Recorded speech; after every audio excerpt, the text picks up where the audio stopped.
যোৱা নিশা বিশ্বনাথৰ ডিচিৰিত সংঘটিত হ'ল ভয়াৱহ মটৰচাইকেল দুৰ্ঘটনা।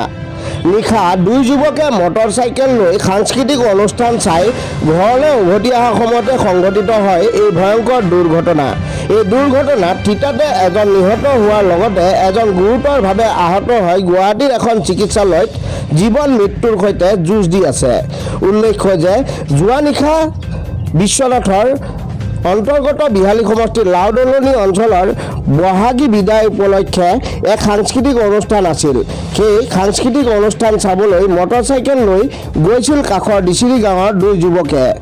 সাংস্কৃতিক অনুষ্ঠান চাই ঘৰৰ দিশে উভতি অহা সময়তে মটৰচাইকেল নিয়ন্ত্ৰণ হেৰুৱাই খুন্দা মাৰে ডিচিৰি অঞ্চলত থকা এক জিৰণি চৰাত। ফলত থিতাতে নিহত হয় জনক জাল নামৰ 33 বছৰীয়া যুৱকজন আৰু গুৰুতৰভাৱে আহত হয় প্ৰকাশ প্ৰধান নামৰ যুৱকজন। লগে লগে স্থানীয় লোকৰ সহায়ত জিঞ্জিয়া আৰক্ষীয়ে দুই যুৱকক বিশ্বনাথ চাৰিআলি অসামৰিক চিকিৎসালয়ত লৈ যায় যদিও চিকিৎসকে এজন নিহত বুলি ঘোষণা কৰাৰ লগতে সংকটজনক অৱস্থাত থকা আনজন যুৱকক উন্নত চিকিৎসাৰ বাবে গুৱাহাটীলৈ প্ৰেৰণ কৰে।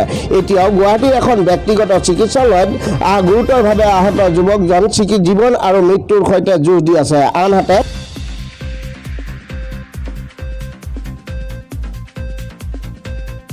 জিঞ্জিয়া আৰক্ষীয়ে সমস্ত ঘটনাৰ তদন্ত অব্যাহত ৰাখিছে।